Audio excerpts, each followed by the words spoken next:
Tribe Podcast. Welcome back to the podcast. This is your boy East Coast Trev on episode 174, and I'm joined by my good buddy, Mr. Madman Mardick. Yep, I'm here. Okay, great. I'm glad that you're here. Thank you very much. Thanks for having me. All right. As always, nothing really changed, I guess. Nothing From last week to next week. It's still the same. Wrapping up the end of the year, though. Last podcast of the year. It is the last podcast of the year. You know what that means, right? Start of the new year. Oh, no, next week I'll be hunting with Alexandria Fagan and her husband. They're coming because they won the Ducks on the Bay hunt to hunt with Your Lucky Man, me, and Danny the Duck Man. I'm jealous. I really want to do that. I just don't want to do it with you. Oh. I'm going to go with somebody else. Well. I'm sick of talking to you. Well. I see you too much. I'm not really sure what that means, but okay, that's fine. We can... Never mind. Enough of you. Enough of your shit. Okay. Well, thank you. No. Nah, I'm just joking. I know. It's the end of the year. I can't believe it blew by. Deer season went by. Everything has been, like, over. I sat in the deer stand today, and I'm like, I can't believe that this could potentially be my last deer sit. Yeah. How frustrating is that? And we were supposed to get all this snow coming around Christmas time, and it didn't come. We're going to get rain. I'm going to try to get out Saturday morning, but did you see the temperature drop? Yeah, it's huge. High 58 Friday to a low 19. Yeah. But it's going to be super windy Saturday morning, but I think I'm going to give it hell anyways. Just pump out the muzzleloader and just do it. Bust out the heat boost and get after it. If it's windy, then like it could be a good tracking time because the leaves are going to be, kind of wet. I mean, I actually now that I think about it, I might do the same. I've always wanted to kill a deer on Christmas Eve. Cancel Christmas. Yeah. Santa's going to have one less reindeer. I think I've killed one the last day of the season, the 31st or the 30th. But I don't think I've ever done. I would love to shoot. I used to hunt every Christmas, but I never shot one on Christmas. I shot one time Christmas Eve with the bow. Oh yeah, that's right. You were wearing the Santa hat. I was wearing the Santa hat. It was like just before last light. Shot wasn't a bad shot. Wasn't a great shot. Just a touchback. Decided to back out because I had to go to my grandpa's for Christmas Eve. So I'm like, I'll just back out. I'll come back in the morning, get my doe. Completely devoured by coyotes. There was nothing left. And I had always seen people post pictures of, entire deer that got eaten overnight. And I kind of was like, bullshit. That's not one night. There's no way. And then it happened to me and I was like, holy shit. It really happened. It really happened. Yeah. I know. My brother had a similar situation happen to him. He shot it and it was, I thought he gut shot it, right? He was just a little slight quarter, so I had to come out and it had green on the arrow. And it was the first deer he ever shot.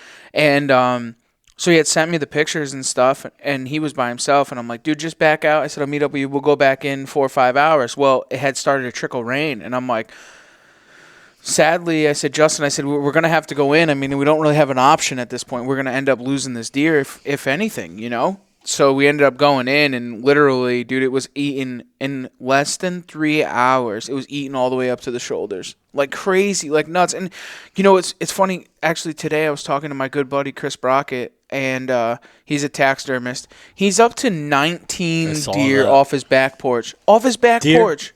That's a lot of deer. I mean, coyotes, sorry.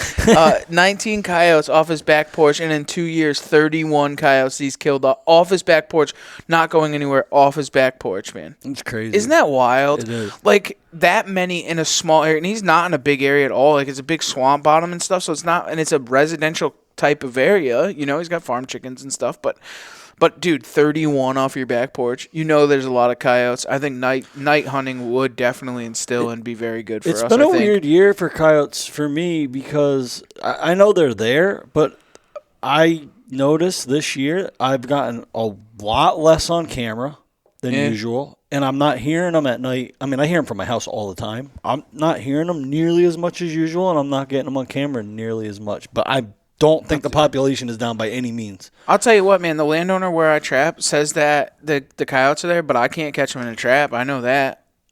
Yeah, but you've seen a sign of them. No? Yeah, but just tough. I'm just doing something wrong, whether it's the wind or whatever, but it's just frustrating.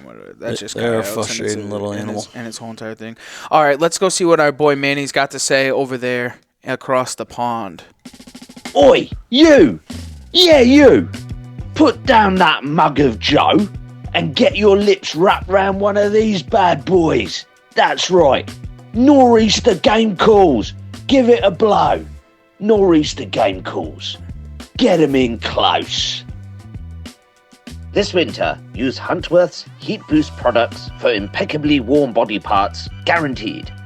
Get more for less with Huntworth. Vital Ground Outdoors. For all your climbing hardware needs. Amstel Mobile Hunting redefined with Vital Ground Outdoors. New Era Archery, home of the Zeus Broadheads as well as the Hera. Let the Zeus loose with New Era Archery. I would just like to thank our generous sponsors. Back over to you, Trevor. If that doesn't make you go and want to check out all the sponsors, I don't know what does, dude. My man Manny killing it as always. It's freaking awesome, dude. Like, it just makes you want to go to Nor'easter Game Calls, Zeus, Huntworth, Vital Ground. Like, Back over to you, Trevor. back over to you, Trevor. Poor Manny, dude. Oh, he's gonna be like, he's gonna be Boston Tea Party in the harbor again. Keep it up. Coming in with these cannons going. I love the man. Why don't you tell him? I've been huffing too much bleach lately, I think. So. Trying to catch up on Euros, man, I guess. Go ahead. What's that? Killer's Corner? All right. Yeah, let's do it. We're getting down to the end here. I'm gonna have to get some new posts and add to this list here before too long. We got Joshua Meeker with a New York gun buck. Congratulations. Nathan Pomfret with a Black Friday black powder buck. That's pretty cool. Congratulations. Our boy Sean Russell with his Sika stud. John Phelan with another coyote. Bruce Conway with the blonde coyotes. I love those blonde coyotes. I know, dude. Absolutely Very beautiful. David Cook, last hour and a half of the season muzzleloader buck down to the wire. Congratulations on that. How about my man Tucker Hauser? I have it in the Killer's Corner for his first bear from October, but what else has he posted? He's got a big ram, a deer, a wild boar. He's always posting something really so cool. Check him out, man. He's crushing it. He's having a good year. My man Jackson Hardesty always coming through with a nice late season buck. Cody Troutman's first muzzleloader buck. Congratulations to you. And Joe Adams getting an early jump on the squirrel season. Ooh, Speaking of squirrels, if you guys tree rats. I know, dude. It's getting where it is. And you know what's funny is that we always do this in January 1st, which we all know it's one of the tougher times where, especially with the winter that we're about to have, it's going to be real tough. It's a morning and evening type of hunt. It's a little bit tougher. We'll see what the numbers end up showing this year, but I'll tell you, it's going to be fun. If you guys have not heard about our squirrel competition, get on over to the Outdoor Drive on Facebook. All the rules are on there. They have to be posted there. And we have an ongoing tally of most and biggest squirrels on the gray squirrels and the fox red squirrels. So pretty cool. We might have to do a little side pot, me and you. What? Who can get more squirrels? Not between me and you. We'll have to do a bet on who's going to win. Winning number. Yeah, I know. We'll have to do something, a little Calcutta or something. So, dude, so I know it's kind of crazy, and I'll talk about it on the podcast. Didn't want to talk about it or put it in the group. So Caddy Cowboy messaged me yesterday, and you guys all know what happens when Caddy Cowboy messages me because he wants something crazy, right? He says, I want to sponsor a side Calcutta of the heaviest balls of a squirrel. I'm like, Matt, no, dude, we can't do that. Like, Caddy Cowboy, no. He's got to weigh him personally. Dude, yeah, by hand with his mouth or something. Like, dude, no, not happening, bro. But I appreciate the thought. I thought it would kind of be funny. We'll talk about it on the podcast. Not in the group, more of a family group, a lot of kids and stuff in there. But I just thought it was funny. I thought we'd get a kick out of it. So That's nuts. It is quietly nuts. I'll tell you what, them squirrels are little cagey little bastards in January, because you see them all falling from your deer stand, and you're like, oh, this is going to be easy. You feel like you can almost get in your deer stand with your 22 and just wait for them. They're nowhere to be found in January. You got to get after and find them. Yeah, and that's what I was saying, like, because all of October, November, that's actually the squirrel rut. Mm-hmm. Did you know that? Yeah, oh yeah. And watch them chasing each other, knocking each other out of the trees and stuff. And they're collecting nuts for food for the winter. So like they don't come out much unless the warm in the morning or the right before night. So they're definitely tough. But I'm ready to get after it and kill me some squirrels and I have me some squirrel soup or squirrel pie or whatever, man. I'm looking forward to it. And it just puts you in the woods, man. You never know, you might find a shed while you're out there. That's what I do. Yeah. I shed with it. I put my little 22 mag or 17 fireball on the back and just see you later, man. Mm-hmm. Oh, now we got the 17 super wind mags for killing them. Reach out and touch something. Yeah, give them a little crack. But speaking of, let's get on over to Ryan Warden, dude. This is a great podcast for all of you waterfowlers. Myself didn't know much about this whole tagging thing, and a lot of people are very naive when it comes to that, or just not educated in this subject, because it's an important thing, and it's just right up there with baiting waterfowl, and the rules are actually right next to each other, but just not really regularly enforced. And I think a lot of you guys should know about this, because if you do come across that warden, it's something that you probably should know. Absolutely. So. I'm not even a waterfowler, and I was very intrigued by this entire story, because it just shows you how you can get jammed up for very gray areas or unexplained areas and stuff like that. And I mean, he needs to write a book, man. Yeah. This is an absolute incredible story. It really is. It's a sad story. And the crazy thing is, it happens to more people than you know about. I know of 2 instances of people getting set up by federal wardens. A lot of it is when it's money oriented, where you're collecting money, because then it makes the laws, like he says, just a little bit steep. I think he said if it was just a regular guy hunting, it was like a $250 fine, but because he's an outfitter, it turns into a federal offense. Federal offense. Same exact thing, just one's an outfitter and one's a regular guy, man. All right, guys, let's break it on over to Ryan. We'll let him take over the mic and see what happens. How are you, Ryan? Everything good? Good. Everything's good. Busy time of year, so yeah, man. Good. Everybody's getting geared up for Christmas, and the hunting's good. I heard the first splits were good in the south, so everybody's kind of busy, including me. Yeah, we're starting to see a little bit better push. We got a little bit of cold weather, so the sea ducks are starting to show up, so things are actually kind of checking to be pretty good for the season, honestly. Yeah, you guys out east, I don't know about that sea duck stuff. I can't give advice or anything on that sea duck stuff, but it's bucket list item for sure. So maybe someday I'll be a little more well versed on some of that sea duck hunting stuff. Hey, when you're ready to go, we'll get you out with ducks on the bay, and we'll get you a nice eider or scoter or long tail, something nice for the wall for you. Okay, sounds good. So, man, the reason we're having you on, obviously, is that you have why don't we turn the key, man, and get things underway? Why don't you tell everybody who you are, where you're from, and a little bit about what you do, Ryan? My name's Ryan Warden. I'm from Haven, Kansas, which is near Wichita, Kansas. I was an outfitter for about 20 years, 20 years and a few months.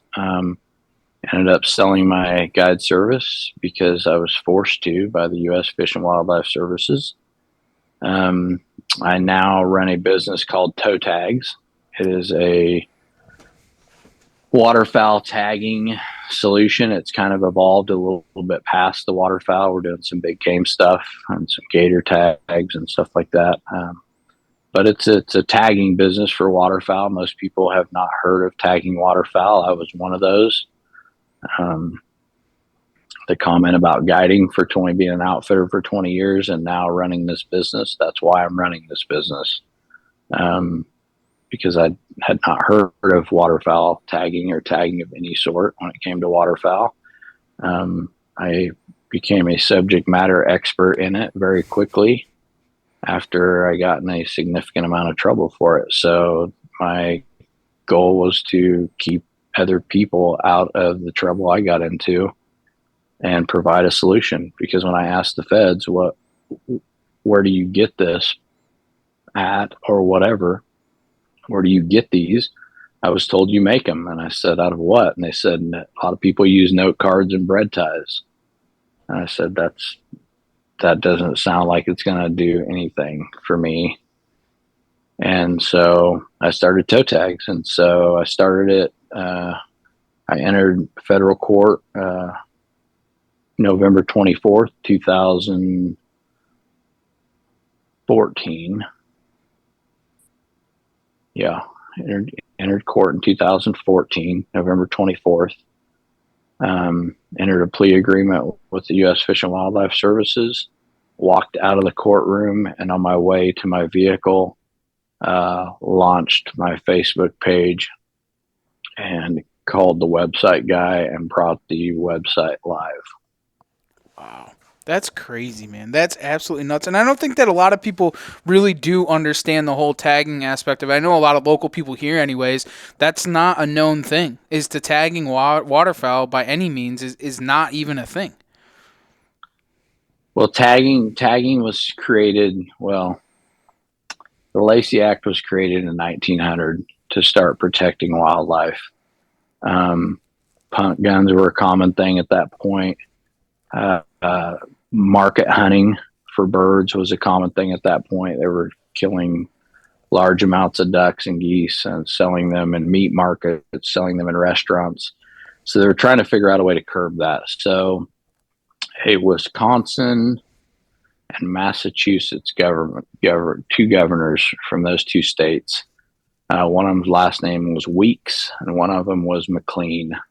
They started the Weeks-McLean Act of 1913 to try to stop market hunting. It didn't really work. In 1916, they came up with the Migratory Game Bird Treaty Act, and in 1918, they actually passed it. In that act, there is a ton of information on the do's and don'ts of waterfowling, from using live decoys, baiting, tagging, and things like that. I had never read through it as an outfitter. I didn't know anything about it.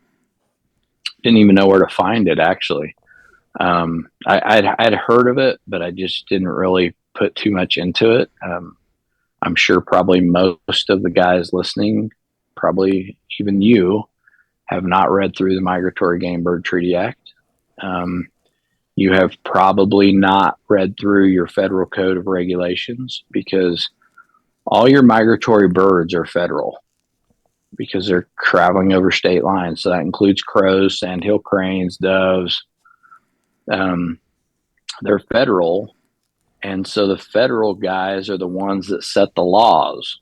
But as hunters, we oftentimes look at state statutes, and the state statutes can be more strict, but not less strict, but they don't cover everything.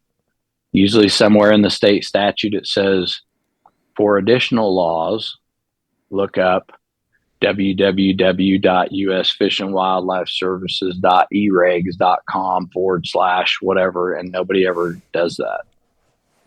Especially when it's in a book. People just aren't doing it. So those things get overlooked, but they're in there, and people aren't told about them, and so they become overlooked, and people don't know about them. And then when you try to convince people that they exist, well, they've never heard of it. So, or they've been checked 1,000 times or whatever. And I've been all those things. I've been I've never heard of it. And I've been the guy that's been checked 1,000 times. I even guided at federal refuges up at Kerwin Federal Refuge. Had pits up there and leases, and was checked by game wardens. Nobody ever said anything about tagging. Kind of one of the first things I saw about it came out early in the late 90s, I guess. I was going to say early 90s, but it was in the late 90s. There was a big sting done down in the Gulf of Texas and Louisiana. And they got a bunch of outfitters, and tagging was in there, but nobody knows what they're reading when they're reading about the case, and it says tagging. like people are the same way I am as far as, is this a guy writing a bad journal, doesn't know what he's talking about, like catching deer? Is this, I mean, tagging? I don't have, you don't have to tag anything. So you kind of just blow by it and move on.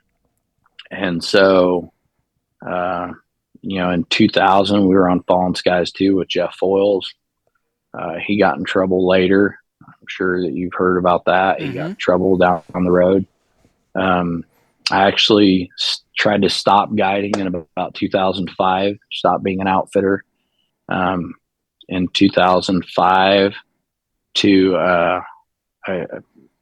met a gal, we got married, we were going to have kids. So we kind of moved away from that Hayes area, which is the northeast or northwest part of Kansas, moved back towards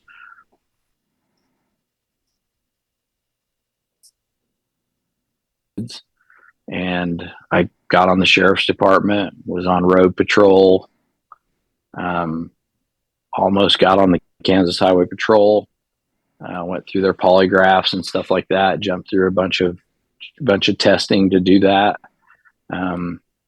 But decided I was going to have to move counties, and I didn't want to do that. So I stayed on the sheriff's department. We were on 3 off 2 type of deal. So as the demand followed, I mean, I brought my trailer and all my toys and everything else. And so as the demand kind of followed me of, hey, my brother's going to be home for Christmas or Thanksgiving. Do you want to take us out?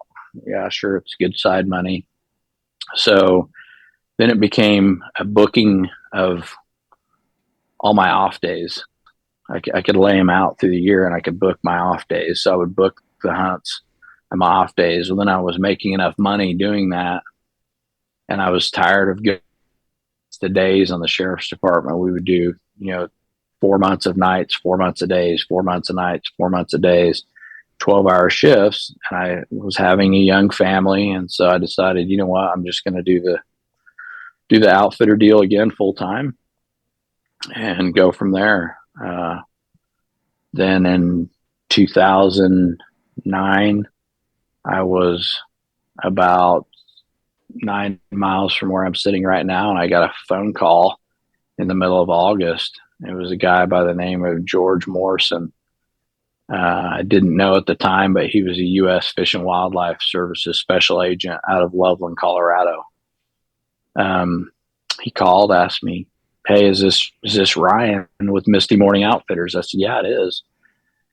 He said, what are you doing? And I said, I'm hanging a deer stand and getting ready for deer season. And he said, I heard you got good waterfowl. And I said, yeah. And he said, I'd like to book a hunt for 2 people. And I said, okay. And booked the hunt. They showed up.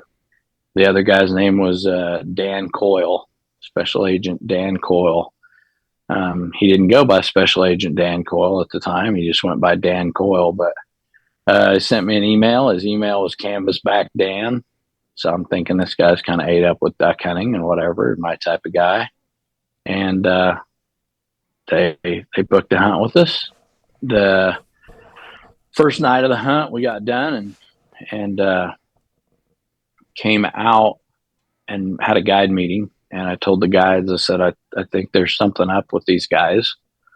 I don't know what it is, but something's not right. They're feds or something, or and I'm just gonna be blunt with you and tell you what was said at the time. I said either that or they're in a relationship together. These 2 guys are gay. And I said something's amiss. Something's amiss here, because they wrote 1 check for both of them, and and I'm like, that's a pretty good amount of money. I said, and I even brought it up. I said, you're going to pay for his? He said, yeah. So I'm like, whatever. So just something wasn't right, but I wasn't really concerned. So I said, hey, just keep doing what you're doing, and we're not doing anything we shouldn't be doing. So just keep up with it and keep moving forward, and we'll be fine. These guys booked roughly 30 hunts with us over the course of a 3-year period. Wow. Never problems paying. Always tipped in cash. Good tippers. They would text me on and off in the summer, call me. One or the other would call me. I mean, every couple of weeks I'd hear from him. Hey, how's it going? What's it looking like? This and that. We talked about elk hunting. I was going with the TV crew to New Mexico elk hunting. We had private land tags and had some extra tags, so I brought it up to them. I said, "You guys want to go elk hunting in New Mexico?" I mean, they had befriended me, and we were good enough friends that those conversations were had. So I said, "Hey, you guys want to go elk hunting? You guys are in Colorado," and we talked about hunting elk in the pit and whatever. And they said, "Oh, let me check." And they came back and said no. And they said, "Why don't you just come elk hunting here?" I said, "You can stay with George. His son's at college." So then I'm like, they're not feds. There's no way. I mean, they know if they were feds, they would know I've been in law enforcement. If I saw a cuff key or something that would stand out to me, a belt clip, I would know that, or something. There's no way they'd invite me in their house, whatever. So I kind of would blow it off. Well, then we'd be on the next time. They would ask me like, can we shoot this dove? Well, it's not dove season, so no, we're here to shoot field ducks. Okay. One hunt they asked me, "Hey, we shot 3 doves this morning. The limit's 15. Do we start over at night?" And I looked right at Dan and I said, "Look, I don't think you're a fed, but I can't tell you it's okay to break the law. Limit's 15 a day. Can I control what he shoots? No. I mean, he can stand there and shoot till he's blue in the face," which he didn't. I mean, he walked back down the other end, and I looked over at my guide and I said, I don't know. I said, it's stuff like that makes me wonder. And I'm like, no. I mean, I'm just a regular guy. Why would they invest that type of time into me? We had another film crew coming out, and those guys were adamant that they wanted to be there when they were there. The year before, we got into some field ducks with these guys on sheet water, and we killed like 148 ducks and 52 geese in 3 mornings and never shot after 9 o'clock. We'd limited each morning, and the shoots were great. I'm not sure what they thought was happening, but they wanted to be there during that hunt the following year. And they were adamant about that. And that's when Dan showed up, and I walked out back to the lodge to meet him, shook his hand and hugged him and said, looked at his hand and said, did you fucking get married? And he was previously single and all of a sudden now has a wedding ring on. So I was, at that point, I knew for sure what was going on. I told the guys, I said, these guys are feds for sure. Because there's no way that they would have not told me that he got married. He played it off like it was a, last minute deal. And I'm looking at him thinking, you're not a knight in shining armor, but you're not ugly. You're a tall federal agent, tall, skinny federal agent, dark hair. Decent looking guy. There's no way, you're way too high maintenance to be rolling into the courthouse on a Tuesday afternoon at age, 41 and deciding at age 41, I'm just going to pull the trigger with this girl and we're going to do it in the courthouse, and never been married before, no kids type deal. So I knew at that point, they kind of knew. They tried to play it off. They actually went out that morning with one of my guides, and I went to find the next shoot. They went out that morning. The limit was 3 geese at that time per person. They had 6 geese between the guide and the 2 clients. The 2 undercover guys had 6 geese on the ground. the guide said, "Hey, when this next group comes in, we're going to let them finish. They're going to finish all the way to the ground. We're going to set up when I call it, pick out one bird each, shoot the one bird. They finish. He calls it. They set up. He shoots one bird. Both the agents shoot two birds. He said, "Hey, I thought Dan missed, so I just went ahead and shot two, so we'd be done." And Dan said, "I thought George missed, so I just went ahead and shot two." And so they loaded the limits in the back of the vehicle, took the two extras, put them in the trailer instead of leaving them in the field. And I can hear the people, the audience, the blood's already boiling, but it happens. When you're in the business, you have sailors, you have accidents, you have things that happen like that. You're kind of in a bad situation. You have it when you're a private hunter. It just doesn't stand out as bad. People either step on them in the mud because they shot a wood duck during teal season, or something. It happens. I'm not proud of it, but it happens. Things like that happen. So instead of wasting the meat, they threw them in. We were going to cook them, which we did. But so they left, and they met up with me, and I said, "How'd it go?" I said, "It must have been pretty good because you guys are already out of the field." And they said, "Went good, probably too good." And I said, "What happened?" They said, and I said, "You guys got to be careful." And at that time, I knew they were feds, but I wasn't sure. I mean, it's back and forth. It's like the feds are going to break the law. I don't know. But remember, less than 24 hours ago, I see a ring on on Dan's hand. And I'm like, they're feds. They're feds. Well, then they break the law, and I'm like, they're not feds. There's no way they're feds. If they're shooting over, they're not feds. So we were still kind of on high alert, and I'm like, we're not doing anything wrong. And on a previous trip, we were bird hitching birds, and I ripped both wings off of a 12-pound Canada goose. The law reads that you have to leave the head or wing attached. Well, when you're running a bird hitch, you start with the head. So the head was not really easily left attached. So they had the rest of their limit in the bag with wings attached. I simply removed the breast with all the breast feathers on it, left it in the bag, and said, "Here, when you're transporting this home, if you get stopped, they should be able to identify that this is a Canada goose. I've left all the breast feathers on there. It's whatever." I said, "If they have any issues, just tell them to call me. It was an honest mistake." Little did I know, I was handing over evidence that would later be used against me to two federal agents. So I was not leaving a wing or head attached and sending them down the road with it. Well, then one time they had me gift them doves. So I write down on a sheet of paper, I, Ryan Warden, gift 30 doves to Dan Coyle on this date, blah, blah, blah. And I signed it.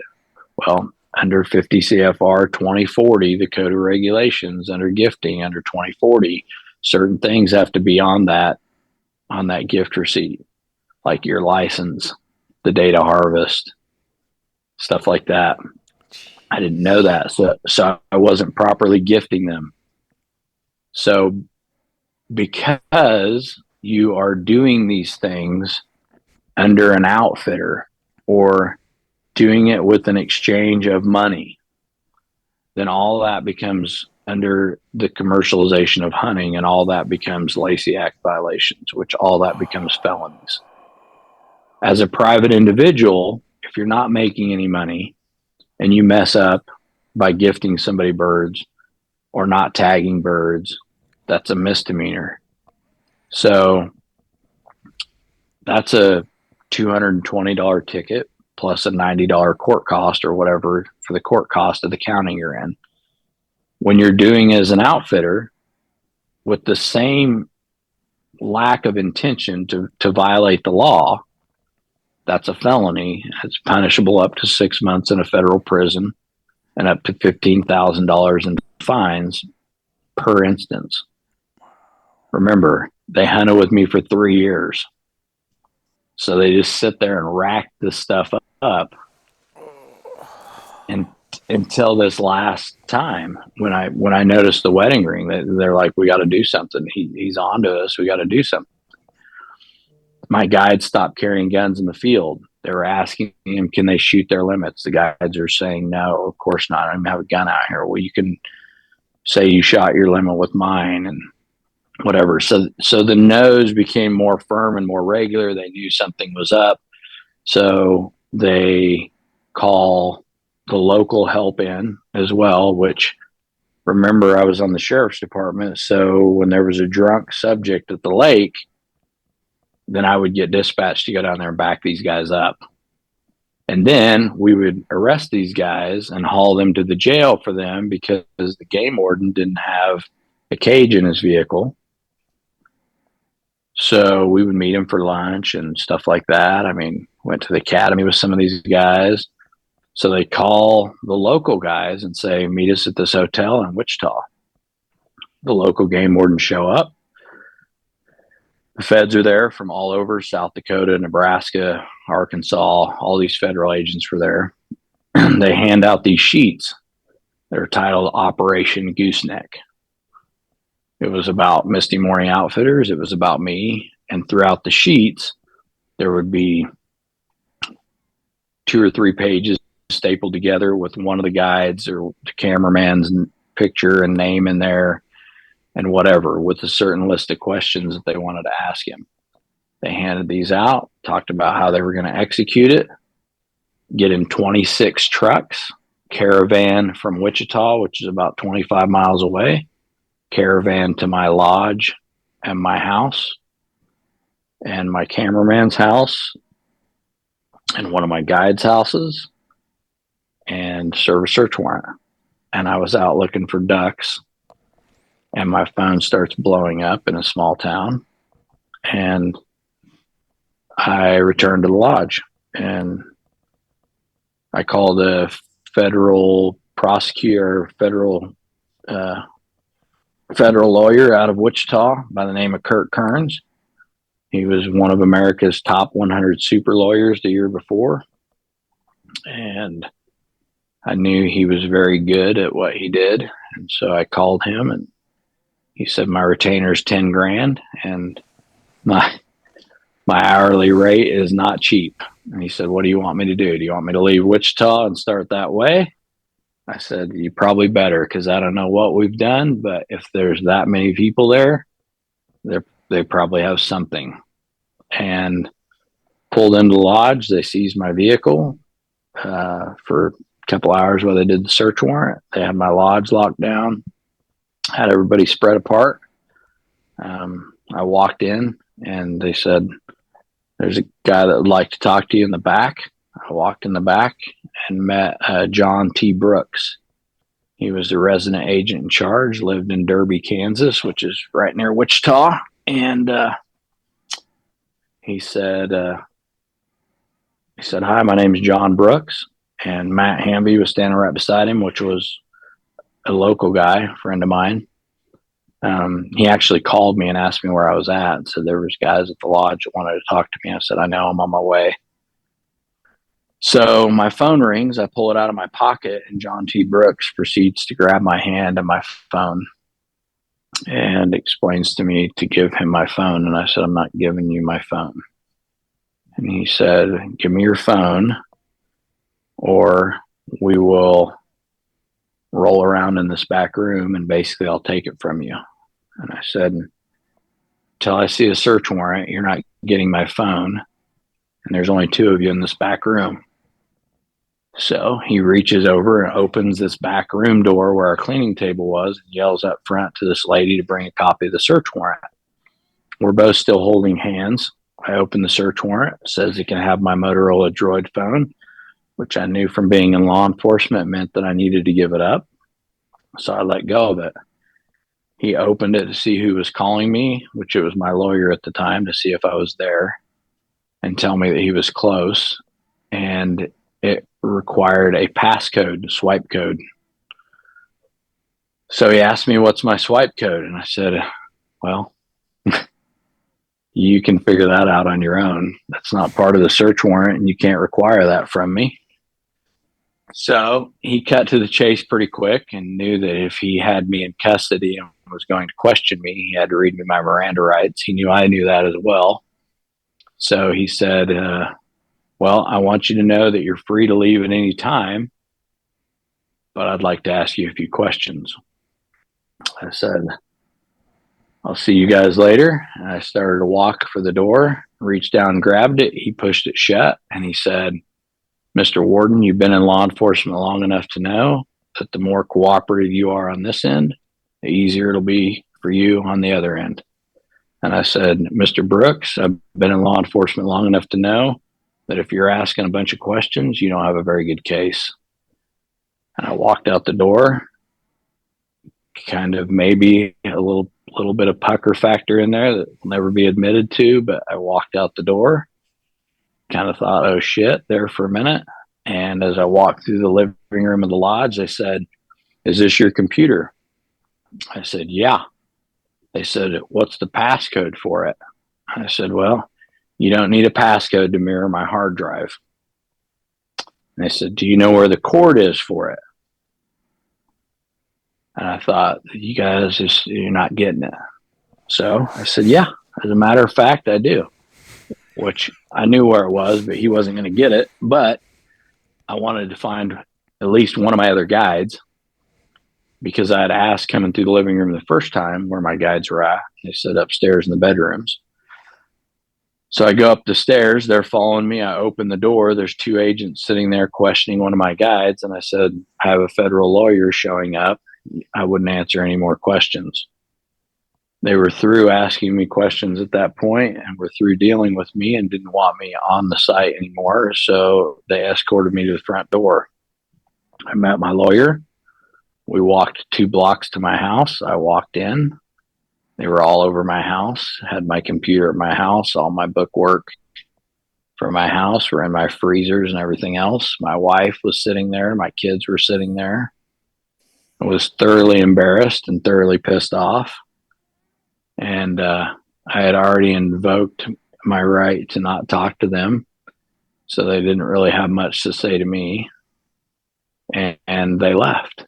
And my oldest daughter had her first Christmas concert that night because that was December 15th, 2011, when they walked through the door. And I missed that, waiting to file or waiting to sign off on the things they had seized from the search warrant. So I was not very happy with that. And that started a downhill spiral with everything else. And I got divorced shortly after that. And then lived in my lodge for a while. And I still had guys coming to hunt, but I had no phone now. I had no books to know Bob and Frank were coming on Tuesday and paid this as a deposit. That stuff wasn't as electronically backed up probably as it should have been, especially, I mean, think back in 2011, people, I mean, you were still using calendars and stuff. I mean, it just wasn't as common. Not saying nobody did it, but it just wasn't as common to have it backed up somewhere. Turkey hunts. I had fall deer hunts the next year on the books. Everything. I'm thinking, I mean, it was a mess. I didn't even have a phone at that point for people to call me, much less contact names in the phone to know who I was talking to if and when they did call. So a few days later, picked up Tyler Jordan at the airport, met Bill Jordan. I had met him before, but met him again. We took Tyler out hunting. They left. And we kind of skated through Christmas, which was about this time of year. We kind of skated through. And things just kind of proceeded to go downhill. And I had no idea why. I had no idea why they were after me or whatever. All they told any of my guides was stuff relating to the Migratory Game Bird Treaty Act. So I found copies of the Migratory Game Bird Treaty Act and started reading through it. Remember, it was written in 1916, passed in 1918. So it doesn't make sense. It doesn't make much sense at all. And it's very vague because in 1916 and 1918, people weren't using the internet. People were barely driving vehicles. I mean, vehicles were being driven, but not at the rate vehicles are being driven today. Horses were being ridden and things like that. So there were such things as common carriers. They were a lot more commonly used and commonly known of then than they are now as a common carrier. So I deciphered what I could through these laws and started asking questions. Well, they just served a search warrant on me, and the experts to talk to was the U.S. Fish and Wildlife Services. And when you called, they didn't want to talk to me because they had a case that they were actively working on me. So I proceeded to not give them the correct name a few times when I was talking to them. But it took me a while to get a hold of them because the Migratory Game Bird Division office is out of Loveland, Colorado, which is where these guys were from. Mm-hmm. But I just assumed everywhere knew everything. But like up in New York, that's the imports exports office. I mean, they have certain regional offices that everybody specializes in. So I learned a significant amount about the Migratory Game Bird Treaty Act and became a subject matter expert in it and the laws that went with it, and started a business to try to help other people not go through the hell I was going through. They waited until 2014 to show up with an indictment. Jeez. I had divorced. Remember, they came in 2011. Mm-hmm. I had gotten a divorce and moved 45 miles away because I couldn't. I mean, it still wasn't far enough, but you were still dealing with whatever happened with that deal with all those agents that came in, and what I don't know what's going to happen with it. I haven't heard anything. I guess no news is good news. My lawyer doesn't know anything either because he hasn't heard anything. And so we knew they had a 5-year statute of limitations, and we were getting closer to that, but knew they were going to pull the trigger at some time. So here they come in 2014 and say, here's a draft copy of an indictment that we're going to file in federal court in Wichita on Monday if we can't enter a plea agreement. And so I go to my lawyer's office, and they negotiate stuff back and forth. And I end up at a plea agreement with 5 years for no hunting, fishing, trapping in the U.S. I pled guilty to 3 misdemeanors. One was being one dove over the limit. They said I shot the dove. The dog retrieved it to the other guide. The guide put it in his pouch. And I continued and killed my 15 and forgot that he had one of mine. They admitted it was an honest mistake, but it was still a mistake. Shooting off of a motor vehicle. I was in a parked vehicle. The farmer had came in and parked in the middle of the field because it was a field road. And he came in and parked, shut the vehicle off, and he had walked off and was hunting. I'd walked over and sat on the back of the vehicle, and the 2 undercover agents were standing right beside me.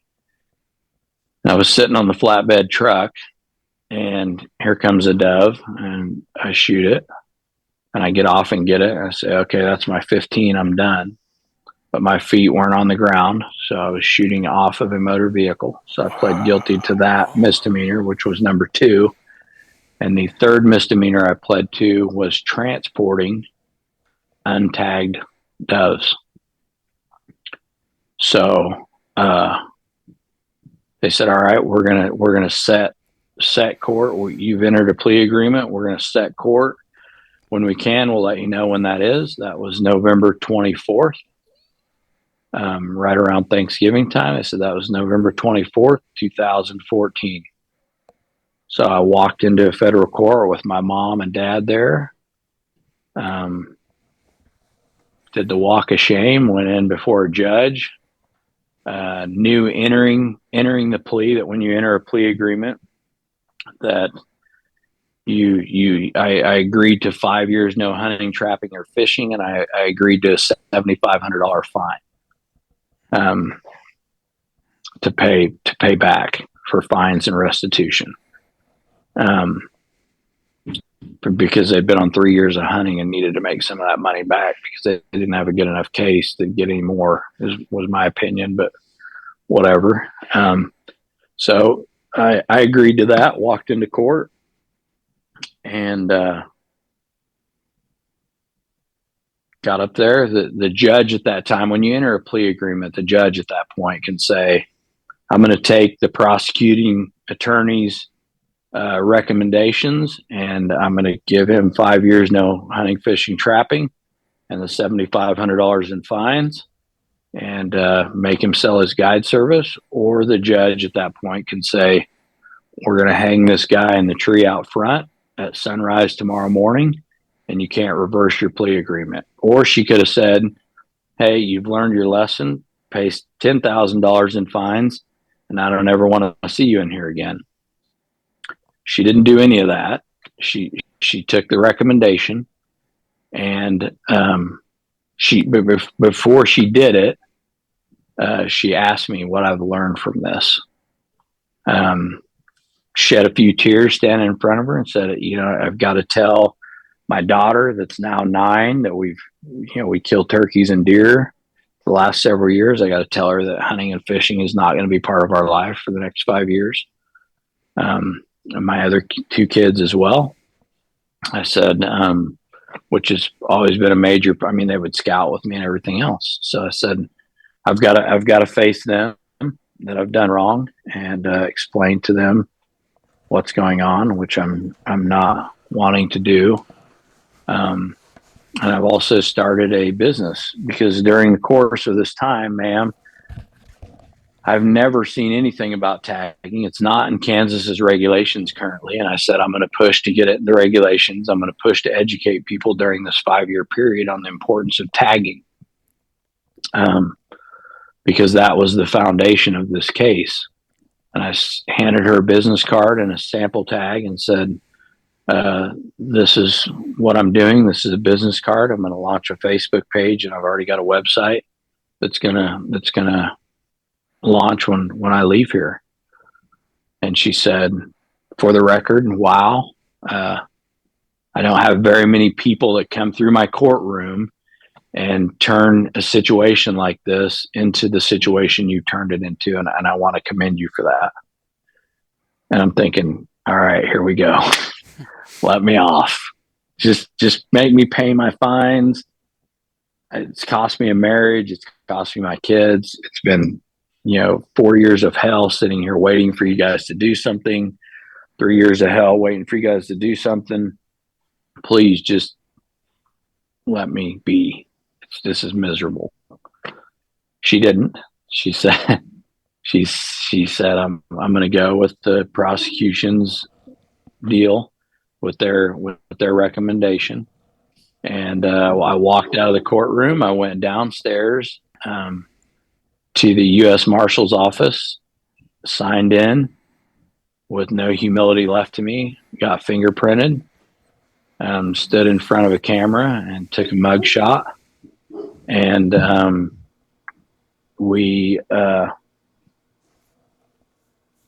how we kind of ended up. When I walked out of the courtroom that day, I called my website guy and I said, open the website. I opened my page on Facebook under Toe Tags LLC and started making posts. And as I left to drive to commute from Wichita back to Haven, to Alden at that point where I was living, I got a phone call from my ex-wife and says, hey, the dog that you started this business with, she's not doing well. I have to lift her up when I come home for lunch to take her to the bathroom because her hips are going out. We're going to have to put her down. And I said, okay. And that was probably the worst day there was for me. I'd lost my kids. I'd lost my wife. I'd lost my dog at this point. I was going to tell my dog goodbye. I had lost my business. I'd lost friendships through business. I'd lost trust in everybody. Was feeling pretty isolated at that time. And of course, It was on the radio. I'm literally driving an hour and a half back to my lodge at the time, knowing that I've got to sell my business and everything else. And I'm hearing it on the radio, about Ryan Warden busted. This outfitter was busted for this and charged in federal court today in Wichita. People are calling me. It's all over the radio. It's all over Facebook because Kansas Department of Wildlife and Parks has posted on their Facebook page. So the humiliation just continued to get worse. The wrecking of the life continued to get worse. With that came heavy, heavy drinking. I was already drinking after they came in December of 2011. I was drinking. The drinking just got worse. But it's the only way you could stop your mind. Your mind would just spin constantly for years of that. Not knowing what's going to happen when or how or what am I going to do now? I've been guiding for 20 years. I can't go back to my last job at the sheriff's department. I mean, right? You just pled guilty to 3 misdemeanors in federal court, and your name smeared all over the internet and all over the news, newspapers, and everything else. The newspapers that had written articles on me about, they'd played off my last name, Warden. Warden brings hunters. Warden's expertise brings in hunters across the nation, stuff like that, and all that now was in reverse. The warden was busted and this and that. So it was just a miserable, miserable, miserable time. And I didn't know what I was going to do. Was going to therapy, was drinking for part of therapy, trying to find the answers in the bottom of every glass. And it was beyond being able to explain to you exactly how bad it was, but that's the tip of the iceberg.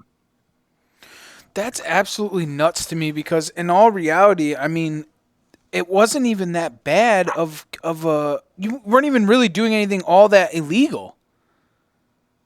They were really like searching, they were literally stepping and fetching, trying and search to find something to get you for.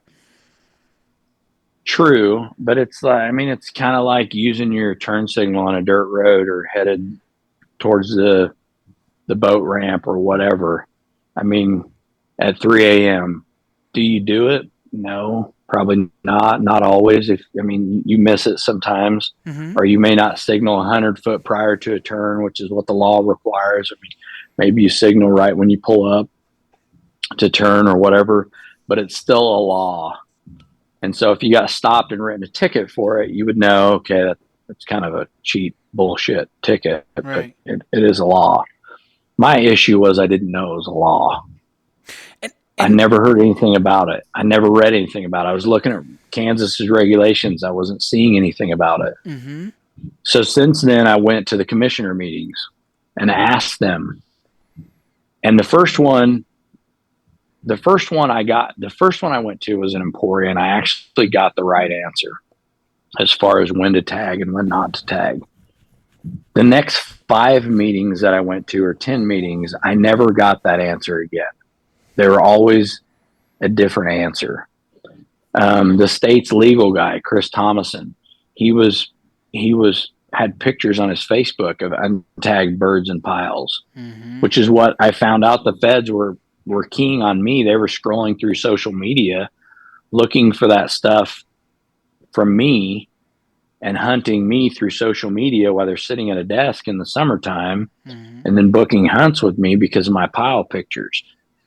But yet the state prosecuting attorney, not the guy that prosecuted me because he was a federal prosecutor, but the state guy had the same pictures. And I'm like, you can't do this. You can't do this. And they're like, well, yeah, you can. And I'm like, no, you can't. Under 50 CFR 2036, the tagging laws, you can't do this.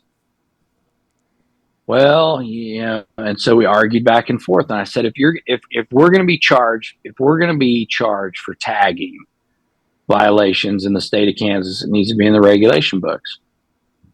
And they said, we didn't charge you for that. And I said, but you were involved in it, and the feds charged me with it, and you guys put it all over your Facebook page. So if that's going to happen, and you're going to check me and not tell me, hey, you need to be tagging, or write me tickets for it in the field, like if I didn't have a federal stamp, because that's federal. Mm-hmm. You're going to write me if you show up and check me and I don't have a federal duck stamp, you're going to write me. You're going to write me for baiting, that's federal. So if you're not going to write me for tagging, then at a minimum, it needs to be in the book so the guys know that at least they need to be doing it, because right now nobody knows they need to be doing it. So they changed it. So then here's something kind of not as serious, funny stuff, not as serious. The state contracts out the printing of their booklet.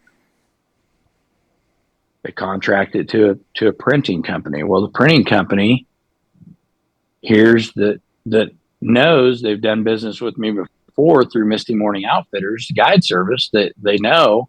So they say, hey, do you want to advertise? I said, I sold that business, but I started another one. They said, okay, great. You want to advertise for that? I said, sure, I do. I said, on one condition. I want my advertisement right in the middle of the migratory game bird section. Awesome. This guy doesn't know. Right. He doesn't know anything about what's going on. He's just a printer. This guy's just printing it. He's like, I'll put your ad wherever you want it. I said, I want it right in the middle of the migratory game bird section. And I want a quarter-page ad. And I want it to say that, this is the ad. And it said tagging. It's federal law. He talks about tagging waterfowl. And he gives my website and Instagram and Facebook page where you can order tags at. And so I'm sure their blood boiled when they saw that. But I don't care. Who got the last laugh? Worth it. Right? I still advertise to this day in the same spot in the book in Kansas regulations. So if you get bored, sometime you can get online, look up KDWP regulations, start flipping through there, and it'll make your day much better. When you're looking through there and you get to the migratory game bird section, and you see my toe tags ad right in the middle of it. Ryan, do you wake up every morning and look it up on the internet just so you can see your advertisements, make your day that much better? I don't, but very seldom do I walk by a book and not open it and look. Make sure it's just still to there. Make sure they didn't miss one. Ryan, do you ever know why what started the whole thing? Like, what made those two federal agents hit you up on that day way back then? Like, what picked you out of anybody that they could have contacted? I don't know. And there was a large speculation that, well, you were in Fallen Skies too, that sold in Walmarts across the United States in 2000 with Jeff Boyles, and your picture was on the back cover.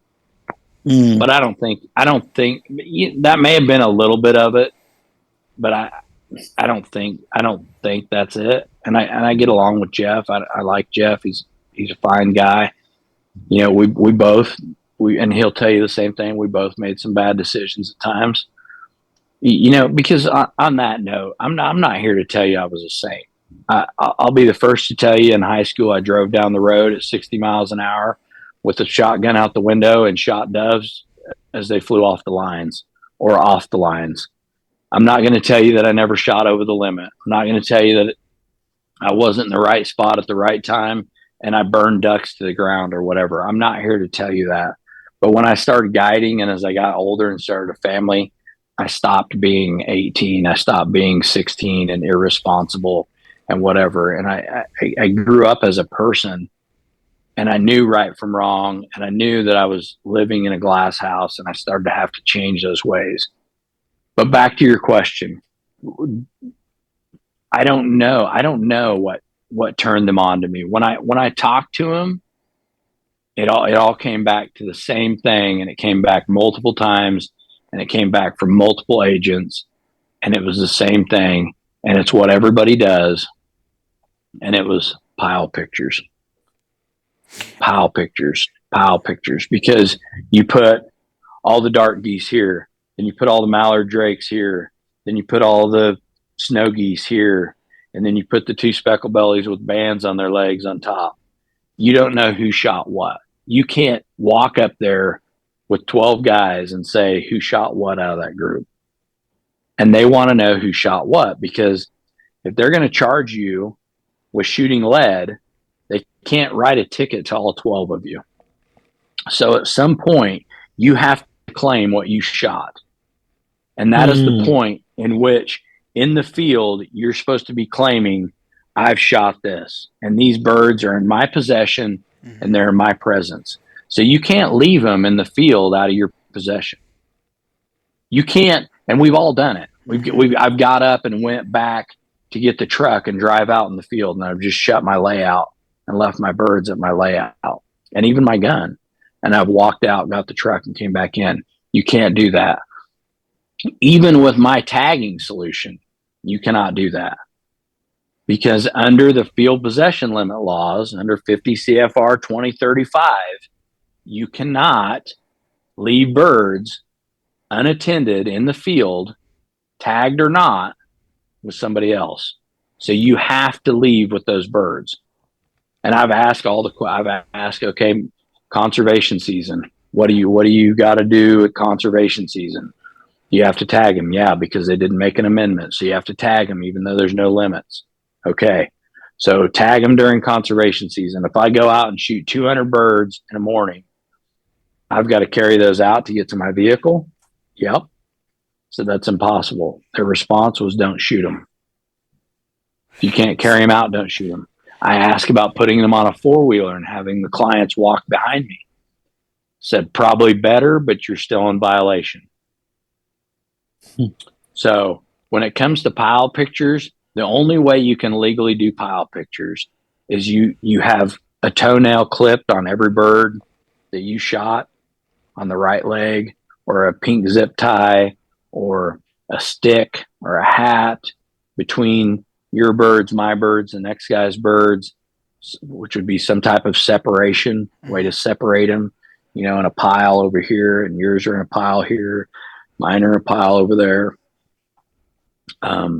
Either that or they have to be marked somehow. I mean, you could pick up every one of them and spray paint their head pink, and the next guy could do his blue, and the next guy do his orange. At least they're identifiable at that point. Yep.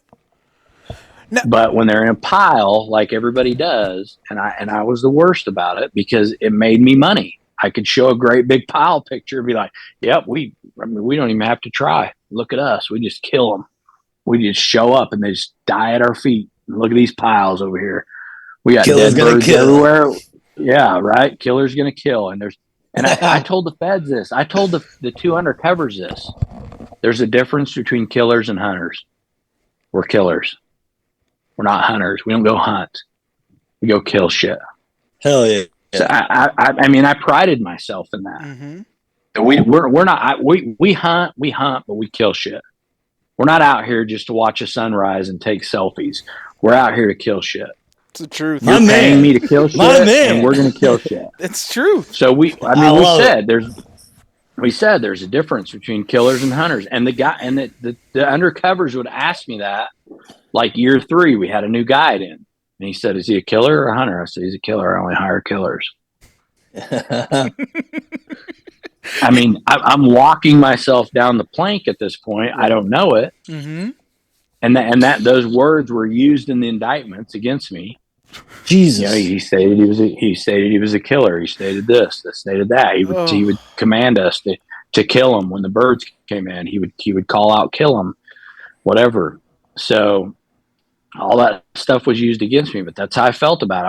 I'm not out here to watch stuff. I'm out here to kill shit. So let's get it done and move on. And so the bigger piles we could make, the better, the more that backed up what I was saying. And so the more they looked. And so they told me, your pile pictures, dude, there's no way that you can tell me who shot what in that pile.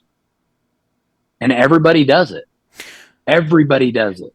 And why do you feel that? But if everybody knows now, right? Because it's not a secret anymore. You know what I'm saying? Like before, it was kind of a secret, right? It really wasn't.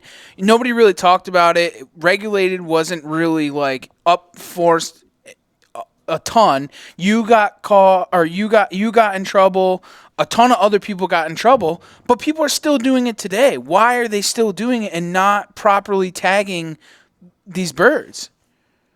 Complacency. That's what I figured. The one word that will kill you, and that's it. Complacency. You choose to be complacent. Mm-hmm. You know, on an individual level, it's a misdemeanor ticket. It may affect your job. It may not. It may just give you a $300 fine. So that's whatever. Mm-hmm. I mean, that's an open container on your way to a concert. That's a whatever. I mean, it's not right. You don't want it. But it's not a felony. Right. But the outfitters or anybody that's doing anything for money, that stuff's all felonies, and that's complacency, and that's ignorance.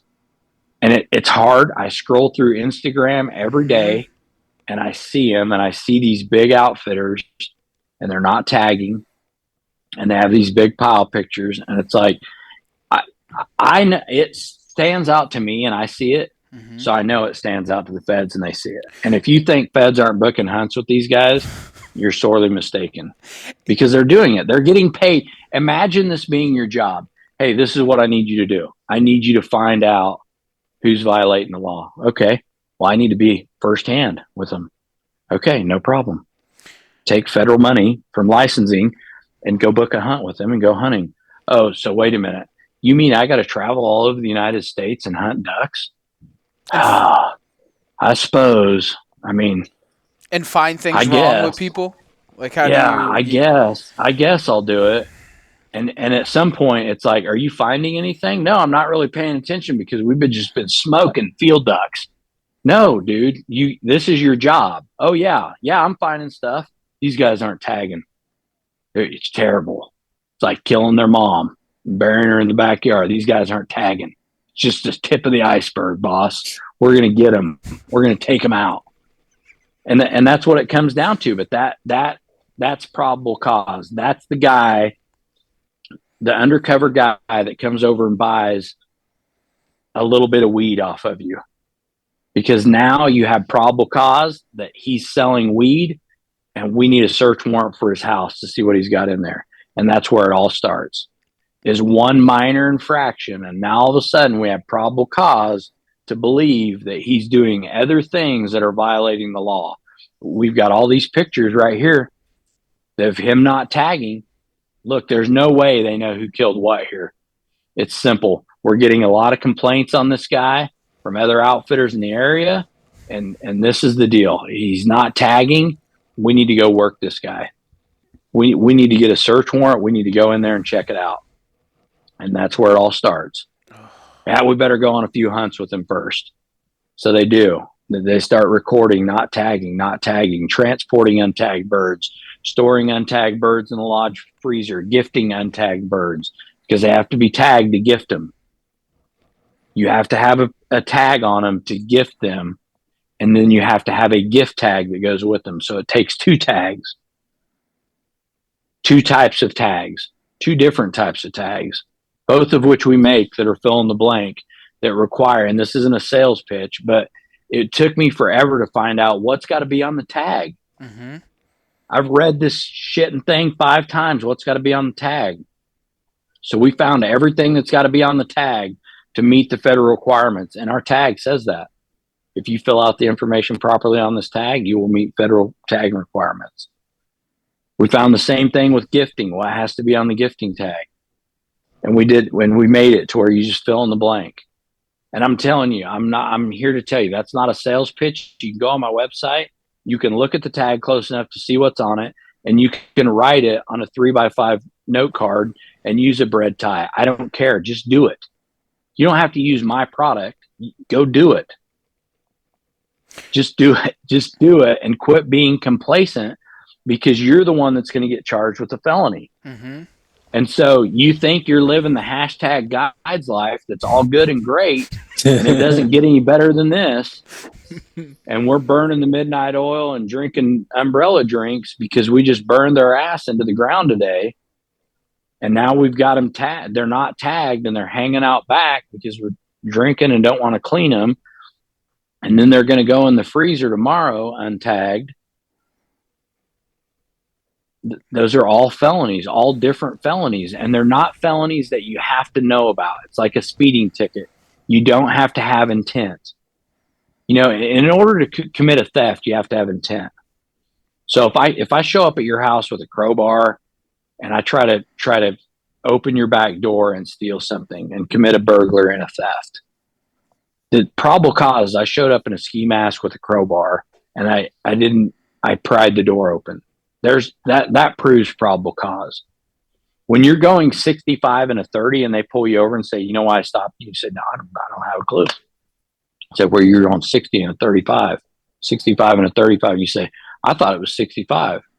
No, he's going to write you a ticket and give it to you. And you can say, I didn't know it was 35. Doesn't matter whether you know or not. You don't have to have intent to get a speeding ticket.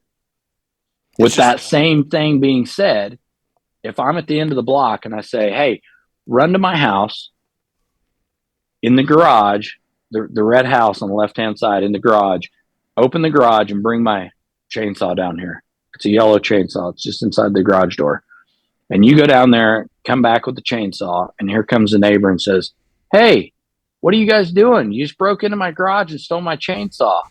And I say, I told you to go to my garage. And you said, you said go to the red house on the left-hand side. And I'm like, sorry, right-hand side. The red house on the right-hand side of the road, not left-hand side of the road. My bad. And you say, sorry, I just went, the garage door opened, a chainsaw there, I grabbed it. You're not going to be charged with theft because you had no intent. You didn't know you were breaking in. There's no way to prove intent. You're going to get on the stand and say, he told me to go down and go to the left. We didn't run from the guy when he came down to get his saw. We thought it was Ryan's saw. We have no reason to believe that we would steal a saw, walk 2 houses down and use it when Ryan's got one sitting in his garage right across the road, same color houses. You know what I mean? So there's no intent that has to be proved in a tagging violation. So then you hear these guys, well, we don't got to do that in my state. That's one of the most common things I hear. We don't, in Illinois, we don't have to do that. Oh, so you guys don't have to have federal duck stamps and you can bait. Oh, no, we can't bait. Well, that's a federal law. It's right next to the tagging violations. Oh, no, I don't know. I said, the federal stamp is not a state deal. Yeah, I don't know. I've never heard of tagging. I've been checked 1,000 times and nobody said anything. Well, nobody said anything to me either, but 1,001 didn't go very good for me. I couldn't even imagine that what you go through. And at this point now, today, it's been over for quite some time and you're still not hunting. You're still not doing a lot of things because you're always looking over your back, worrying about what's the next thing that's going to happen. Yeah, I get asked weekly. I'm not going to say daily, but weekly. This week has been worse. The ducks are around Kansas, and I'm being asked. I've got messages waiting for me about guiding duck hunts. I've got outfitters wanting me to guide for them, go to work for them. I've got old guides that didn't get as stiff as punishment got a hold of me the other day asking about a trailer. Hey, you still got that trailer? Yeah, it's got softball stuff in it, and I got stuff for shows in it. And my response was, yeah and no, we're not doing this. And his response was, why not? We can do it. I need a trailer to put decoys in. No, I'm not doing this. This is stupid. Get a hold of yourself. We don't want to do this. Whatever. They're not going to be as easy on us the second time. Not they were the first time, but they're damn sure not going to be the second time. So we're not doing this. And he's like, well, we'll just do it for ourselves. Well, we're not going to get 50 dozen decoys and go out and start killing more shit than the avian flu is killing. And people are going to be knocking on our door about, why don't you take us? And then trying to give us money to do it. We're not doing it. So he didn't really like my answer. We're still great friends, but I'm like, we're not doing this. So yeah, I don't think he's going to guide, but I think he's actively looking for a trailer so he can run 50 dozen and run 5 guys with him and whatever. And that's no. Yeah, it's a different world now for you, because now it's just, you don't even want to go out for enjoyment though. It's hard because not everybody, like, there's some post-traumatic stress there for me. I have no doubt. I mean, and it sounds stupid over duck hunting and whatever, but there for sure is post-traumatic stress there. I think that was probably a lot of the drinking as well, but I can't go sit with somebody in a blind and while we're waiting on birds, watch them mess with an ear of corn in the field. Ooh. And throw pellets at the guy over there that's sleeping two layouts over or whatever. Because they ask one of my guides that, when you're stubbling blinds and you come across an ear of corn, what do you do with it? He said, I take the husk off, stick the husk in the blind, and throw the ear down. And they ask him word for word, do you feel like that gives you an unfair advantage in your hunt? And he responded and said, no, I think the 5,000 birds that were coming off the refuge to that field didn't know that I did that prior to showing up. By the time they saw it, it was too late. So I can't be in a normal situation. I can't sit up with 6 other guys and rein into birds and watch the sky go from black to holes in it and 23 birds fall into the pond and cripples coast off and whatever without being like, shit, what, who shot what, who's claiming what, and to relate to what you guys are doing, one of the biggest questions I get asked nonstop is about tender boats. Right. You want to talk about a hot topic? There it is right there. Because you're not going to get the same answer from one fed to the next. Nope. And there's no way. At the end of the day, this is your argument. If I go out and finish the duck and put it in the boat and drive it back, I did not kill the duck. And that's the argument that you have to stand on. Mm-hmm. And if you are going to argue and say that I am the one that killed the duck and that duck is part of my limit, then I'm going to go out tomorrow with the same federal agent and I'm going to shoot 400 ducks. And any duck that coasts down does not fall dead. And I will shoot some weak load to cripple and maim everything that comes in, mm-hmm. and let my dog go out and bring it back and retrieve it and finish it. Then I'm going to say that's the dog. The dog's over the limit. Yeah. Dogs killed 308. The dogs killed 380 mallard drakes today, and I've only had 2 fall dead. Mm-hmm. It's going to be a long day, but I want to see you go ahead and issue him a ticket. If you want me to look up his papers, his legal name is Sir Hunts-a-Lot, and I call him Hunter. So Sir Hunts-a-Lot, his date of birth was May of 2016, and his nickname or his aliases are Hunter, but his full legal name is Sir Hunts-a-Lot. But he does have an alias because he's pretty. Sometimes he goes by shithead too. It's so true. Falls under the alias of "damn it, get back here." Mm-hmm. or fetch the damn bird. Those are all aliases that he's been called. So, yeah, I guess you can list them out on his rap sheet. While we're on the topic, I mean, like tending birds, like if you have guys in layout boats and the tender boat goes out and they go to pick up a dead bird, are they actually driving birds? Do you know what I'm saying? I mean, the first question that is, do birds flush when they go after it? Right. And then it's arguable, did they shoot the birds that you flushed? Right.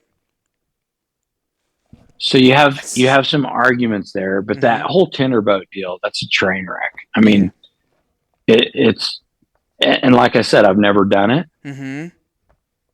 Am I nervous about it? Yeah. Mm-hmm. I've never done it, but that's one of the deals is, and then, they're worried about, was the boat still moving forward when you killed the motor?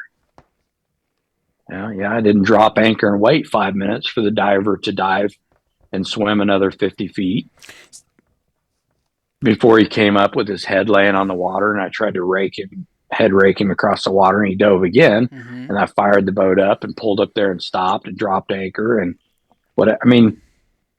so, I like to say at some point common sense has to come into play. Mm-hmm. But the last time I made that statement to a federal agent was the time I handed him the goose breast, and the other remaining geese all had a wing attached. Yep. And I said, at some point, they got to use common sense. If there's an issue, have them call me. Well, they called you. Yeah, they did call me. Ugh.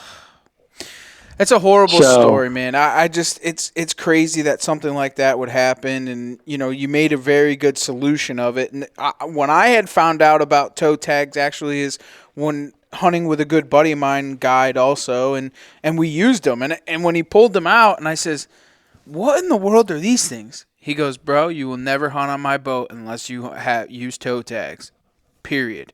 We will never put up a pile picture. We never put up, and when we do, there's separation or they're all tagged together on the same lanyard with the toe tag on it. Yeah. I mean, it's because it's what needs to be done, And the tinder boats, the way to do that is take a lanyard for each guy that's out. That's what we do. Put him on there. Go out, put his birds on there, and tell him when he's done. Mm-hmm. And I mean, he should know, but put his birds on there. Be done with them. I mean, you're going to kind of have an idea who shot what.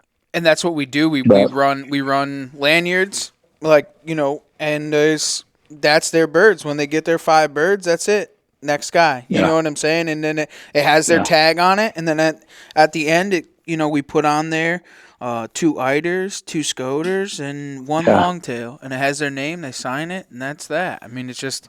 Well, and then when the game warden shows up, and he says, he doesn't have to say whose birds are these. Right. Oh, these are Bob's, because they have Bob's name, license number, and whatever else on them.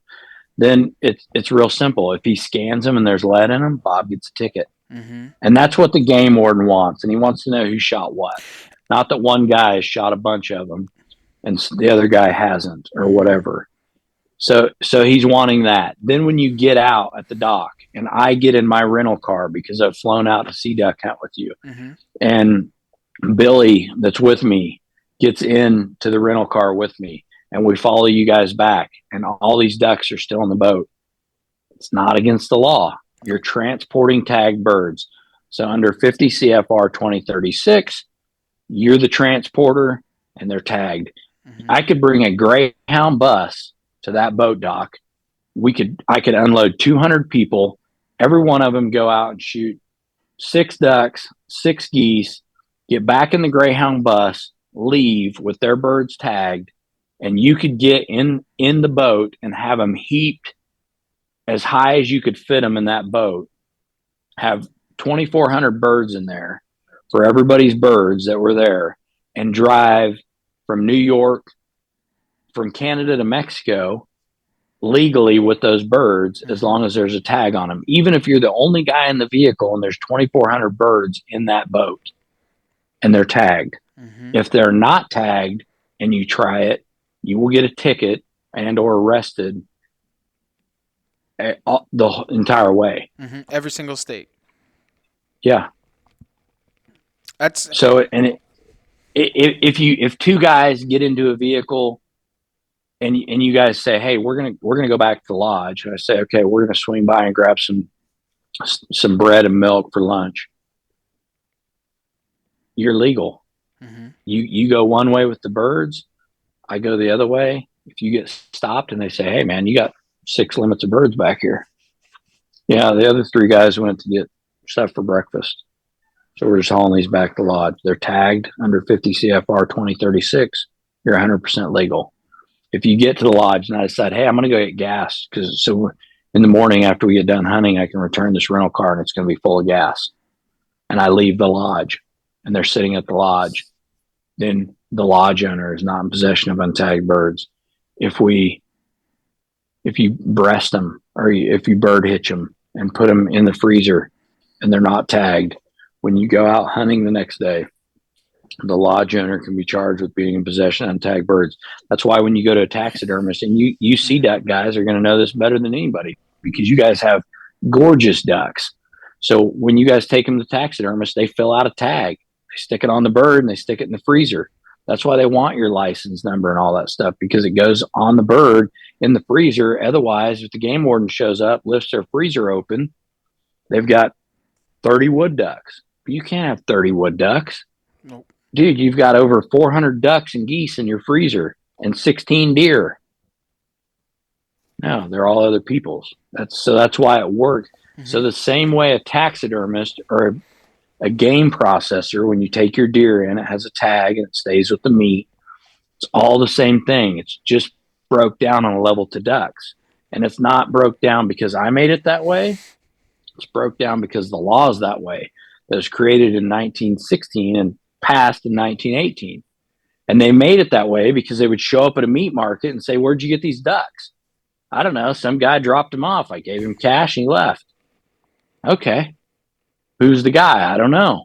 Well, they didn't have any way to do anything. So they said, all right, if you're in possession of somebody else's birds, they got to be tagged. So if we come to the meat market tomorrow and you got birds here and they're not tagged, we're going to write you a ticket. If they're tagged and Bill shot 400 of them, then we're going to go write him a ticket because their harvest date was November 1st, 400 ducks. We're going to go write him a ticket for shooting over the limit. So that eliminated that. Well, then everybody's like, well, why don't they print a tag? Well, they do a swan, right? You get a swan tag. Yep. Because you can only kill 1 or 2, right? Yep. But when it comes to shooting doves or ducks, you may go shoot 6 ducks a day for a 60-day season. But you can't do that with swans. You can't go kill 1 a day for a 60-day season. You can kill 1 swan or 2 swans or whatever. I don't know. But it's not very many 1 swan, I think. Right. So they issue you a tag because they know that you can only kill 1. They don't know how many doves you're going to shoot or crows you're going to shoot or sandhill cranes you're going to shoot. So they say the responsibility falls on you. If you're going to shoot them, you make a tag, you put it on them. This is what needs to be on the tag.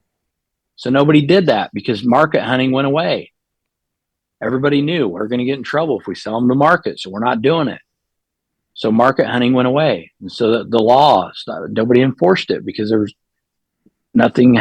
The reason for enforcement was not there anymore, but they never changed it. So I petitioned a guy, John Ryder out of New York. I think he's John or Jason Ryder. His last name was Ryder. He was out of New York. I said, hey, what do I got to do to change these laws? And it came down to this, son. If you want to change the law, it's going to take you 3 to 4 years and $3 to $4 million of your own money and a bunch of lobbying. He said, if the feds want to change the law, it'll take 3 to 4 weeks, and they have an unlimited supply of money, and they'll rewrite the law. And I said, I don't have $3 to $4 million. Shit, I don't even have a guide service at this point. I'm not doing that. I'm out. Right. I'll just educate people and sell tags. That's how we're here where we're at. But I mean, that's the point of it. So nobody's heard about it. So you still talk to game wardens, local guys that don't have a clue. They don't have I've never heard of tagging. Well, it's a federal law. Have you heard of baiting? Oh, yeah, I've heard of baiting. Yeah, you bet your ass. If I was standing out here in this pond with a 50-pound bag of corn over my shoulder, dumping it out, you'd know what ticket to write. Mm-hmm. But oddly, it's right next to it.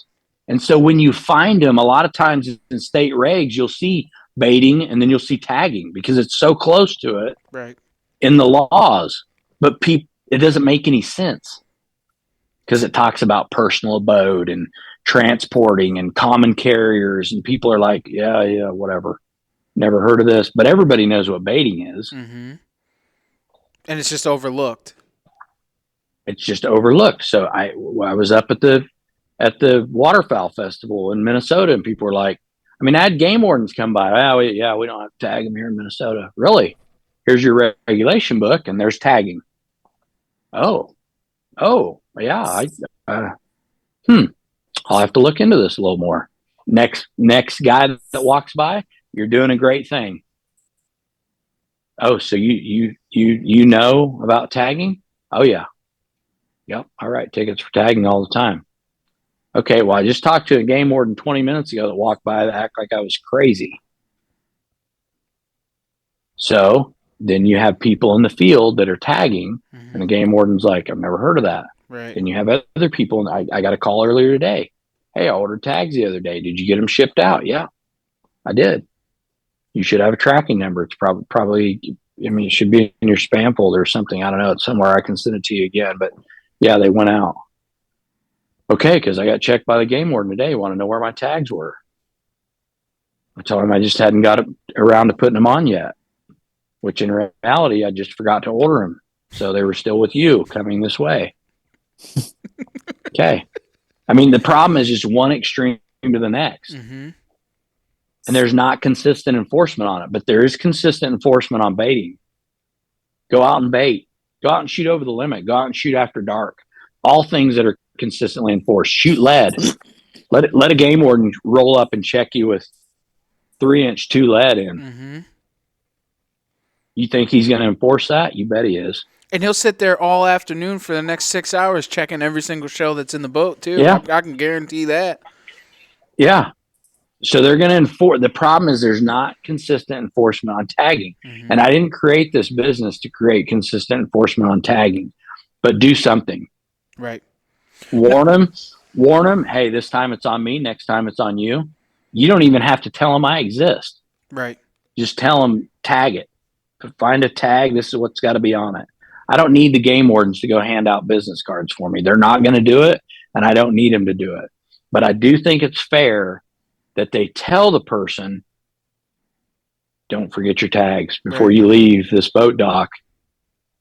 You're at your primary means of transportation, and we've left the field possession limit, and we are now at the primary means of transportation.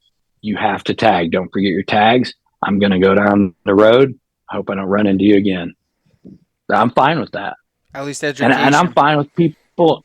I'm fine with people not buying my tags. I'm not here to shove tags down the throat. Right. I'm here to provide a solution and education.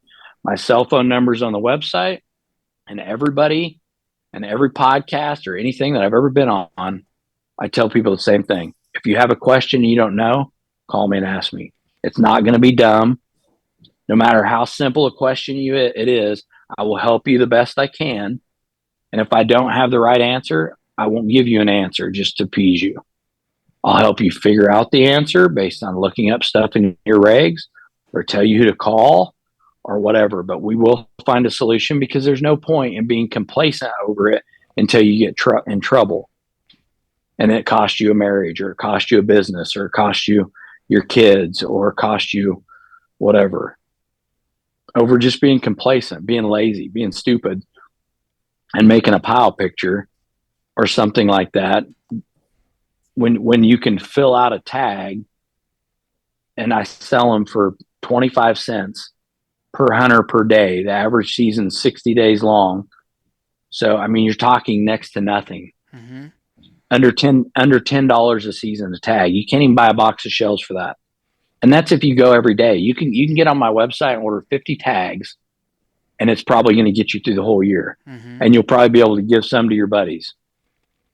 the more you buy, the cheaper it gets or whatever. I'm not here to throw you a sales pitch, but the point being is for a quarter, like the commercials when we were growing up, for 50 cents a day, you can save this kid's life, whatever.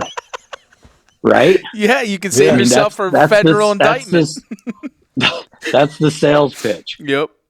For 25 or 50 cents a day, you can save your liver, and you can save your marriage, and you can save your kids and your relationship and your time spent with your kids, and you can save your business, and you can save yourself $7,500 or $10,000 in fines and a federal lawyer for just 25 cents a day. All it takes, just pick up the phone now. Love it. Right? I love it, Ryan. I think it's great. It's awesome. And again, it's not a sales pitch. No, I know. I'm more than happy to let somebody get on my site, look at what needs to be on a tag, and fill it out on a piece of paper. I mean, but just do it. Fill it out. I mean, they sat through the podcast, all this, and they already know at this point, if you're an idiot, if you don't get on the website and buy yourself tags to save yourself all the troubles and hassles that they have, because, I mean, I bet you that 85% of the people that are listening to this podcast are waterfowl hunters, and they never, ever tagged a bird in their entire life, nor do they even understand what tagging is. But now they do, and there is no excuse. True. And now that we've talked about it and you've heard it, and I'm talking to everybody that's listening, now that we've talked about it and you've heard it, you will see it more, because that's the nature of the beast. Right. So look for the bright yellow tags. If you follow Habitat Flats with Tony Vandemore, he doesn't take a picture without them. You will see them on Dive Bomb Reels. They just posted stories on Instagram. Dive Bomb did the last couple days with tags in them. You're going to see them at other places, waterfowl shows that are coming out. They'll see them on our Instagram. TV. They'll see them on ours. They'll see them on Duck on the Bay. They'll see them everywhere that we are.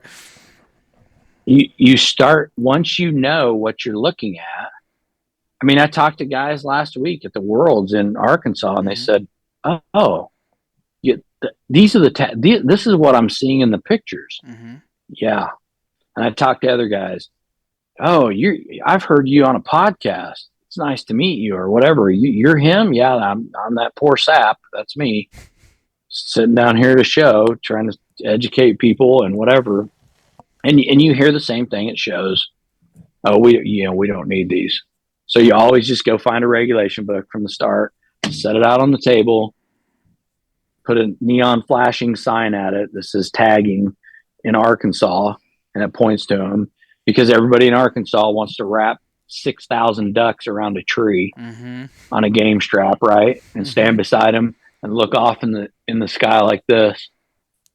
Like, yeah, I've just been wearing them out because all I do is kill shit. And we've all been there. I told you about it earlier. I'm the same way. And it makes a great picture, but it makes a better picture when they're tagged. It does. Absolutely does. Ryan, I do got one question for you, man. And it's probably my favorite question of the night is, what drives you outdoors? The love, seeing stuff that other people don't see from the pickup window or from the street or from whatever. It's getting in and getting, with lack of a better term, intimate with wildlife in a situation where I'm looking at a deer at 20 yards and he doesn't know I'm there, or I'm laying there looking at birds come out of a blue Kansas sky, ass down, feet out, all the way into the decoys. And it started with a hail call, and all of a sudden dots start showing up, and they're going to do it. That feeling of they're going to do it. We've tricked them. They're going to do it. And it's about time. That's what drives me. I love it, Ryan. And, I thought that you were going to answer it. No, the only thing that drives me outdoors is killing shit. I thought that's what you're gonna end with. But. It was the political answer of the beauty of it. All right. I love it. I absolutely love it, Ryan. But notice my scenarios were in the distance of killing shit. Yes, okay. That's about to go down. That's what we like to hear. It wasn't watching an elk at 4 miles that I can't shoot. It was the deer standing right there. The ducks, ass down, feet out, knowing they're about to do it. That's the political answer for when I'm about to be killing shit. Ryan, I really appreciate you joining us, man. Your story is absolutely incredible. I hope that everybody goes and tags. Can you just tell everybody where they can find you one last time? Sure. You can find us online at www.toetagsllc.com. You can find our Facebook page, Toe Tags LLC. You can find our Instagram, Toe Tags LLC. You can be driven to the shops, to the website from those pages. You can always reach out to me at 620-204-1493. And you're not going to remember that to write it down, but it's on the website. If you have a simple question, or you want help with your guide service, or you want help with your hunt club, or you want help with the buddies you're going with because you think the game warden's after you, or you just want to be legal, or you're going into Canada and want to bring birds back, and you know that you might have more resistance than you would locally, or if you feel like there's a new agent around or a new game warden around and he's going to write you for something and you're trying to watch what you're doing, it's cheap insurance. ToeTagsLLC.com. Easy to find, easy to buy, click and check out. We have several different tags on there. The original is the tag I originally created because I thought each bird needed to be created. Each bird needed to be tagged. It is sold more now to taxidermists because it's more of a per species tag. It's a smaller tag. The heavy hitter, the outfitter tag, the mixed bag tag, the duck tag, they're all bigger tags with multiple species on them. We will be having a sea duck tag coming out next fall to list some of the more common sea ducks and geese. So that will save a little bit of writing on everybody's part. I like that. And make everybody's job a little easier. We've had a demand for it. Again, I don't know enough about it to know what needs to be on it. So I'll be reaching out to you guys for some help. Yeah, probably. We'll give you a hand. That's not a problem, Ryan. Okay, we can do it.